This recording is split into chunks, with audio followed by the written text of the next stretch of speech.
បាទជំរាបសួរពុកម៉ែបងប្អូនសូមស្វាគមន៍មកកាន់ហាង Girl You Sport Shop ហ្នឹងហើយថ្ងៃនេះលោកគ្រូណែនាំឈុតដងពិសេសមួយណាឈុតដងនេះយើងប្រើដង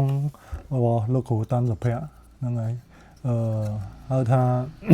តាន់សុភ័ក្រ ALC អានេះកបោន2ជាន់ឈើ5ជាន់ហើយយើងមានដងនេះដងត្រង់នេះដងត្រង់ណាយើងមានអានេះដងកតុយត្រីនេះដងកតុយត្រីហើយមួយទៀតដងសាភាណាចឹងយើងមានទាំង3ប្រភេទនៅក្នុង stock ហ្នឹង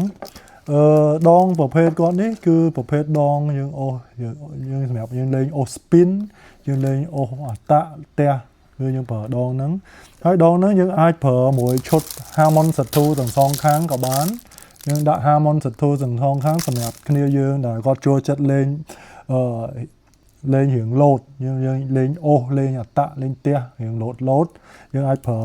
Harmon Tattoo ទាំងសងខាងឬក៏មួយទៀតយើងអាចប្រើ Harmon Tattoo មួយជាហៀងយើងដាក់ស្បែកTurbo Blue មួយជាហៀងសម្រាប់ Turbo Blue ស្បែកប្រភេទស្អិតសម្រាប់យើងលេងអូសវល់យើងលេងអូសវល់លេងចាក់ធ្ងន់លេងកឹបខ្លីយើងអាចប្រើ Harmon Tattoo មួយជាហៀងហើយប្រើ Turbo Blue មួយជាហៀងហ្នឹងណាយើងជម្រើសយើងអាចមាន2ហ្នឹងហើយសម្រាប់ដងយើងមានដល់ទៅ3ជម្រើសណាដងត្រង់ដងកតុយត្រីហើយនឹង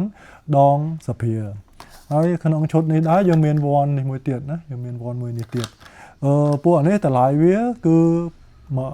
280ណាយកមួយណាក៏បានដែរតម្លៃវា280ហ្នឹងហើយអញ្ចឹងបងប្អូនយើងត្រូវការតាក់ទងលោកគ្រូបានតាមរយៈលេខទូរស័ព្ទលេខ016 36 887ឬក៏អាចមកហាងផ្ទាល់នៅចិត្ត Stop Depot ខាងជើងម៉ោងនយ៉ាល់ផ្ទះលេខ 38C ផ្លូវ188ហ្នឹងហើយអរគុណច្រើនយើងជួបគ្នាវីដេអូក្រោយទៀតបាយបាយ